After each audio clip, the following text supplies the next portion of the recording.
All right, welcome back. I'm Jonathan Collins, and I'm joined here today by Todd Chant, who is the founder of PvP Gamer Dungeon and the very excellent host of these tournaments. Todd, how's it going? I have to say, the tournament is going pretty smooth. The Halifax team is again dominating quite well. Biggie's Jays.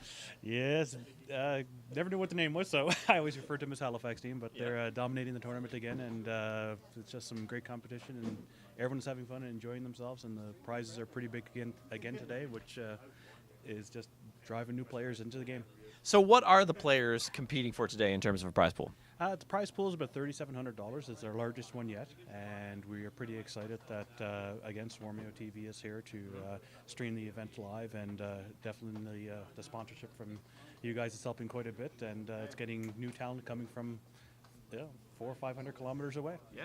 And not only that, but in addition to the prize pool, the teams will be competing for a sponsorship deal. And we'll drop some details on that later and after we have a chat with whoever the winning teams happen to be and what kind of level of sponsorship that would be beneficial for them growing in their gaming career and what kind of tournaments they'd be interested in tackling. But speaking of tournaments, PvP has a ton of stuff coming up lately. I know you and I chatted before we came on air, and there's just so many things. So if you forget something, that's fine. But can you give us a little preview of what PvP has coming up in the not-too-distant future?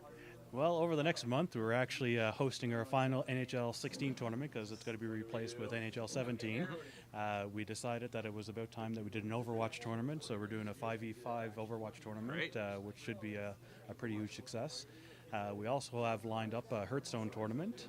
And then to top everything off, we're actually sponsoring CaperCon this year, where we're actually doing, I think, 5 or 6 different tournaments over the Friday, Saturday, and Sunday while we're there, including Street Fighter 5, Mortal Kombat 10, another Hearthstone, and I think it's a Black Ops tournament there and a couple other little tiny ones, so it's busy. Yeah, no, that's going to be an awesome venue because at these convention-type events, you get people that you might not see in here, and to turn them on to what kind of stuff you have going on here, what kind of tournaments that you have running, stuff that they might be interested in is a great opportunity for you to grow your clientele.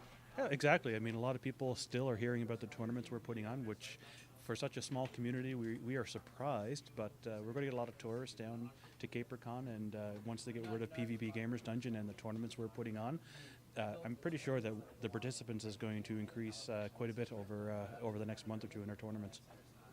Yeah, I think that's great for you guys going forward. It's going to be awesome. I look forward to maybe attending some of these tournaments as a competitor. I'm a big Hearthstone fan, and there's no shame there. So you may see me here competing for a bit of that prize pot for sure. Well, actually, I'm trying to Overwatch myself, so I might join in one of these tournaments myself. All right, that'll be exciting.